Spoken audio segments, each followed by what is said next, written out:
Hello, this is Brian Scuttle of Sonic Cinema, and welcome to a new quick take review episode. And this one is for the Blu-ray release of Kore-eda Hirokazu's Monster, which is coming out on April 9th from Wellgo USA.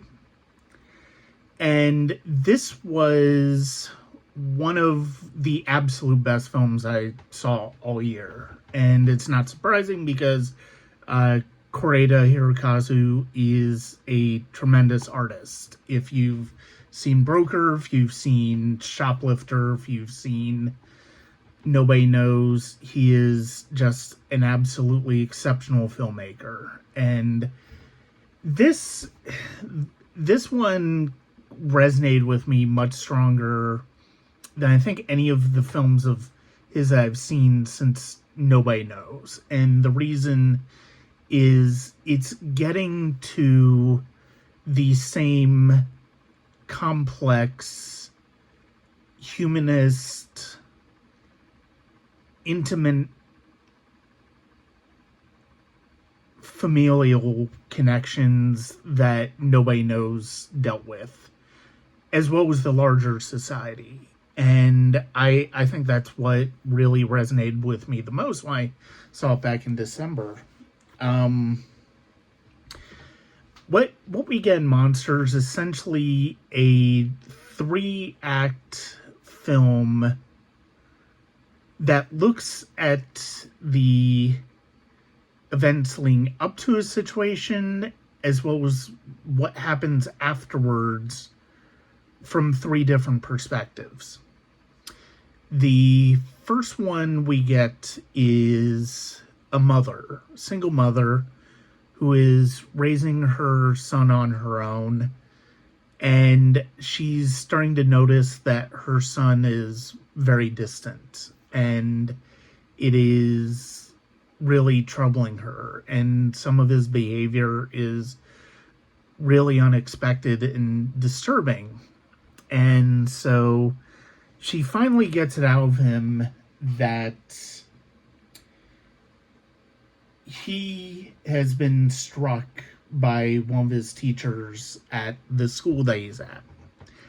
And what she does now is she tries to figure out what's going on and try to get to the bottom of things with the administration. And led by the principal, who's going through her own sense of guilt and grief. What we see her running up against is the bureaucracy of the school. And they're trying to placate her the best that they can without escalating it to where they lose a teacher that is otherwise very supportive. And it's fascinating to watch it from this perspective and to see her get more and more exasperated. And then at a certain point we move away from her perspective to the teachers, and we start to see things from we start to see different events, like a fire that is taking place and a storm at the end of at a certain point, and just what is going on with the child from his perspective. And it brings us even more of an understanding, but also less certainty of what we're actually watching, before we finally get to the child's perspective.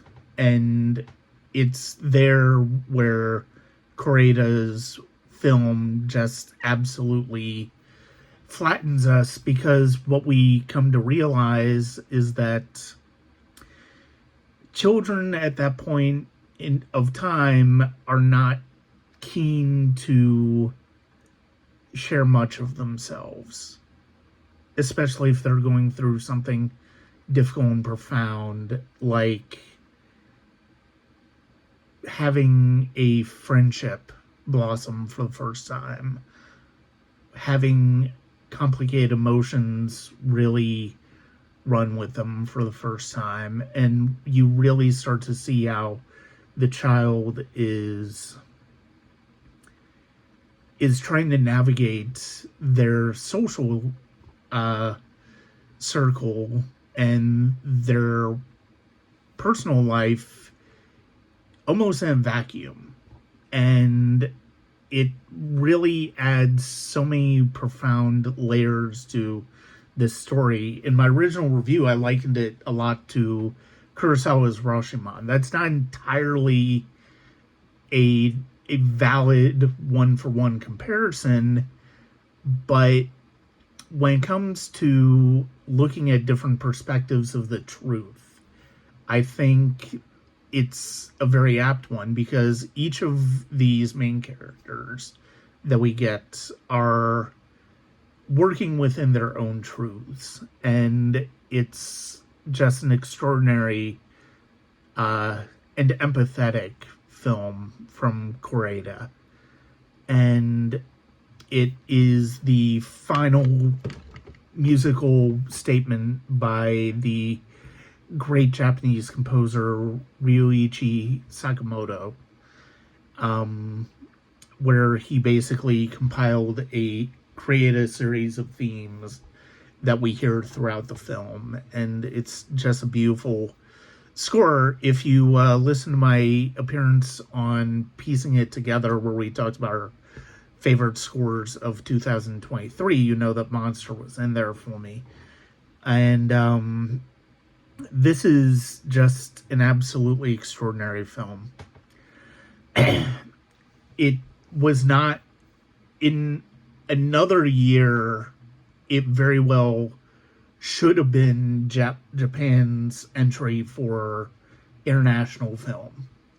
This year they went with Wim Wenders' Perfect Days, which is another movie I absolutely adore, and I completely get why they went with that one. This one is more critical, I think, of Japan's social structure and political and bureaucratical nature than Perfect Days is. So I think it's easier to, Perfect Days is a bit more palatable in that respect, but I think Monster is more impactful because of what it is showing us as viewers. It's just an absolutely exceptional film. I hope more people take a chance to watch it and really appreciate it, and catch up with a movie that was truly one of the very best movies for me of last year. And it's going to be available on Blu-ray soon, and I hope people pick it up and enjoy it, or make it, at least make some think. Thank you very much for watching. This is Brian Scuttle of Sonic Cinema. Please enjoy my offerings, as always, at www.sonic-cinema.com.